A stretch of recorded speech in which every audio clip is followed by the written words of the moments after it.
नमस्कार दोस्तों, आज की कहानी है मुझे बेबस न समझो। बार बार नेहा किस बात को याद कर सिहर उठती थी। आखिर नेहा को कौन कौन परेशान किया, नेहा को कोई मदद क्यों नहीं किया, एक लड़की को इन सब बातों का सामना कैसे करना पड़ा, लास्ट में नेहा ने क्या किया। दोस्तों, ये कहानी बहुत मजेदार होने वाली है, लास्ट तक जरूर देखें और लाइक का बटन दबा कर ही जाना। तो आइए शुरू करते हैं। नेहा शूटिंग के उस सीन को याद कर सिहर उठती थी। वह ओलिसा की बॉडी डबल थी, सो सारे रेप सीन या उघड़े बदन वाले सीन उस पर ही फिल्माए जाते थे। वैसे तो अब उसे इन सब की आदत पड़ चुकी थी, पर आज रेप सीन को विभिन्न कोणों से फिल्माने के चक्कर में वह काफी टूटी व थकी महसूस कर रही थी। फिर देर रात तक नींद उससे कोसों दूर रही। अपनी ही चीखें, चाहे डायलॉग ही थे, उसके कानों में गूंजकर उसके अपने ही अस्तित्व पर सवाल खड़े कर रहे थे, जिसके कारण उसे शारीरिक थकावट में ज्यादा दिमागी थकावट महसूस हो रही थी। कब तक वह ऐसे दृश्यों पर अभिनय करती रहेगी, यह सवाल उसके सिर पर हथौड़े की तरह वार कर रहा था। विचारों के भंवर से बाहर निकलने के लिए वह कॉफी का मग हाथ में पकड़ खिड़की के पास आ खड़ी हुई। बाहर आसपास की दुनिया देख उसे कुछ सुकून मिला ही था कि उसे देख एक दो लोगों ने हाथ हिलाया और फिर आपस में कोई भद्दा मजाक कर खिखी हंसने लगे। सबको पता है कि वह छोटी मोटी फिल्मी कलाकार है, पर शुक्र है या नहीं पता कि वह किसी का बॉडी डबल करती है, नहीं तो उस वैसा ही समझ लेते। खैर, दिमाग से यह कीड़ा बाहर फेंक कर वह कॉलेज जाने की तैयारी करने लगी। बस पकड़ने के लिए स्टॉप पर खड़ी थी तो देखा कि दो चार आवारा कुत्ते एक कुतिया के पीछे लार टपकाते उसे झपटने जा रहे थे। वह कुतिया जान बचाकर उसके पैरों के आसपास चक्कर लगाने लगी। तभी एक पत्थर उठा उसने कुत्तों को भगाया। कुतिया भागकर एक नाले में छिप गई। बाहर आवारा कुत्ते उस कुतिया के आने का इंतजार करने लगे। किसी ने भी कुत्तों को वहां से नहीं भगाया। शायद मन ही मन इस कुतिया का तमाशा देखने की चाह रही होगी भीड़ की। तभी उसकी बस आ गई और वह अपना बस पास दिखा सीट खाली होने का इंतजार करने लगी। सीट का इंतजार करते करते आत्ममंथन भी करने लगी। शूटिंग के समय तो वह भी इस नीली कुतिया की तरह लार टपकाते साथी सदस्यों से इसी तरह बचती फिरती रहती है, क्योंकि उनकी निगाह में ऐसे सीन देने वाली युवती का अपना कोई चरित्र नहीं होता। तभी तो सीन फिल्माते समय जानबूझकर एक ही सीन को 20 बार रीटेक करवाया जाता है।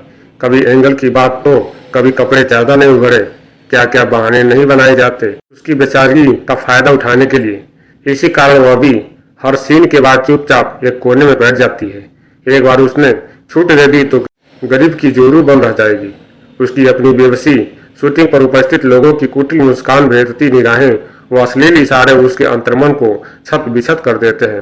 पर वह भी क्या करे, बड़े बड़े सपने लेकर वह चंडीगढ़ आई थी, उच्च शिक्षा के साथ साथ मॉडलिंग व फिल्मों में काम करने के लिए। सब कहते थे कि वह फिल्मी सितारा लगती है, एकदम परफेक्ट फिगर है, कोई भी डायरेक्टर उसे देखते ही फिल्मों में हीरोइन साइन कर लेगा। उच्च शिक्षा का सपना लेकर चंडीगढ़ आई नेहा की मुंबई तो अकेले जाने की व रहने की हिम्मत न पड़ी।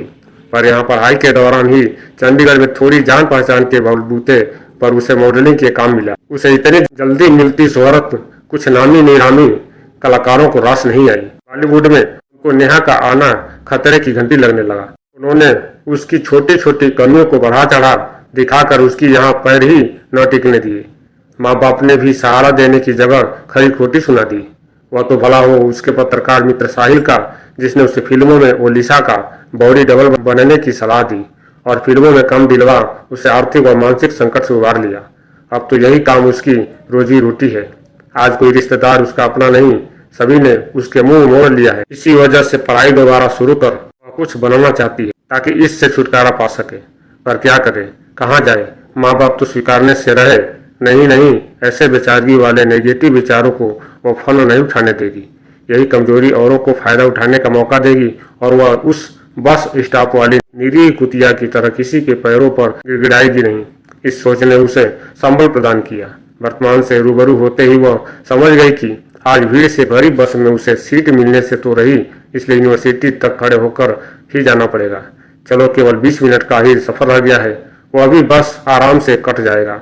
वैसे ही गली के आवारा कुत्तों से ज्यादा अश्लील व खुखार को कई बार सहयात्री होते हैं। सीट मिली तो विचारों की तंद्रा भी टूटी और नेहा को चैन भी आया, क्योंकि आज नकारात्मक विचारों की कड़ी टूट ही नहीं रही थी। बगल की सीट खाली हुई तो लाठी पकड़े बूढ़े ने जानबूझकर उस पर अपना भार डाल दिया। वह किनारे खिसकी तो वृद्ध व्यक्ति ने हत्या ही कर दी। बैठते बैठते उसके हिप्स पर चींटी काट दी। उसने घूर कर देखा तो खीसे निपोर सॉरी सॉरी बोलने लगा कि गलती से हाथ लग गया था। जैसे ही बस रुकी, सीट बदल ली, पर यह तो दिन की शुरुआत थी। तभी अचानक बस रुकी और पीछे खड़ा व्यक्ति उस पर झूल पड़ा। वह झटके से उस वृद्ध के ऊपर लुढ़क गई। उसने खड़े होकर बाकी सफर तय करना ही सही समझा और अपनी सीट से खड़ी हो आगे दरवाजे की तरफ बढ़ने लगी। अभी वह खड़ी ही हुई थी कि तभी उसे पीछे कुछ गड़ता सा महसूस हुआ। पीछे खड़ा 17-18 साल का भारी सा लड़का उसके साथ सट कर गंदी हरकत करने लगा। उसने उसे धकियाते हुए लताड़ा तो खीसे निपोरते उसने नेहा पर कटाक्ष किया। इतनी ही नाजुक है तो अपनी सवारी पर आया कर। वह मुंह फेर खड़ी हो गई। कौन इन कुत्तों के मुंह लगे, इन कुत्तों का शिकार नहीं बनना उसे। उसके जवाब न देने के कारण उस लड़के की हिम्मत बढ़ गई। वह कभी पीठ पर हाथ फेरता तो कभी उसके हिप्स पर। उसकी घुटन देखकर बुजुर्ग सरदार जी ने उसे अपनी सीट सौंप दी। वैसे तो उसका स्टॉप आने ही वाला था, फिर भी उसने बैठने में ही भलाई समझी और सिमट कर अपनी सीट पर बैठ गई। पता नहीं उसकी इस बात को उस लड़के ने कैसे लिया, क्योंकि स्टॉप आने पर जैसे ही वह उठी तो उस लड़के ने उसके रास्ते में पैर अड़ा दिया। वह गिरते गिरते बची। इस हरकत से जब उस बुजुर्ग सरदार जी ने उस लड़के को टोका तो उसने भरी बस में उन्हें 2 मुक्के मार पीछे सीट पर धकेल दिया। उन्हें बचाने के लिए कोई न उठा। ड्राइवर, कंडक्टर व सारी सवारियां मुख्य दर्शक बन तमाशा देखती रहीं, जिससे उस लड़के की हिम्मत और बढ़ गई। इस सब तमाशे की वजह से नेहा अपने स्टॉप पर उतर ही नहीं पाई, लगा कौरवों की सभा में फंस कर रह गई है। तभी लाल बत्ती पर बस रुकी। नेहा ने वहीं उतरने में भलाई समझी, पर यहाँ भी मुसीबत ही हाथ लगी। सोचने और कूदने के समय लग गया और उसके कूदते कूदते ही बस चल पड़ी और वह सीधा सड़क पर गिरी। ज्यादा चोट लगी? हाँ, कुछ गाड़ी वालों ने गालियां जरूर सुना दी। तभी जैसे ही वह खड़ी हुई तो 2 मजबूत हाथों ने उसे घुमाकर अपनी तरफ कर लिया और फुटपाथ की तरफ खींच कर ले आए। जैसे ही उस अनाम व्यक्ति को धन्यवाद करने के लिए उसने उसकी तरफ देखा तो उसकी चीख गले में ही घुट कर रह गई। यह तो वही दुष्ट था और भरी सड़क से किनारे ला उसकी इज्जत पर हमला करना चाहता था। चलती दौड़ती सड़क को देख नेहा ने हिम्मत जुटाई और 2 करारे थप्पड़ उस दुष्ट के मुंह पर जड़ दिए। नेहा ने कड़क लहजे में पूछा, क्या बदतमीजी है, तुम मेरे पीछे क्यों पड़े हो? ओ मेरी रानी, तुम्हें तो पाकर ही रहूंगा। पहले मेरे इन गालों पर चुम्बन दे, इन्हें सहलाओ, तभी तुम्हें जाने दूंगा। कब तक तड़पाओगी मेरी जान? वह बहसी ठहाका मारकर हंसा और उसे अपनी तरफ खींचने लगा। नेहा समझ गई कि कोई बड़ी मुसीबत आन पड़ी है, अपनी रक्षा स्वयं ही करनी होगी। सो उसने कसकर पकड़े अपने बैग में से अपने सुरक्षा कवच लाल मिर्च पाउडर और मोबाइल को निकालने के लिए जद्दोजहद शुरू की। आज तक कभी जरूरत नहीं पड़ी थी मिर्च पाउडर की। इस मुसीबत में घबराहट में न तो उसे मिर्च पाउडर मिल रहा था और न ही मोबाइल। बेबस हो बढ़ती भीड़ की तरफ झांका। कई लोग उसकी सहायता करने के बजाय अपने अपने मोबाइल से इस सारे कांड का वीडियो बना रहे थे। उसने सहायता के लिए गुहार लगाई।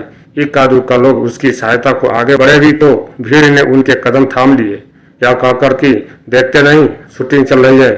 कल भी यही एक शूटिंग चल रही थी। किसी ने ऐसे ही हस्तक्षेप करने की कोशिश की तो बाउंसरों ने उसकी खासी पिटाई कर दी थी। सारी भीड़ शूटिंग का मजा लेने के लिए घेरा बना खड़ी हो गई।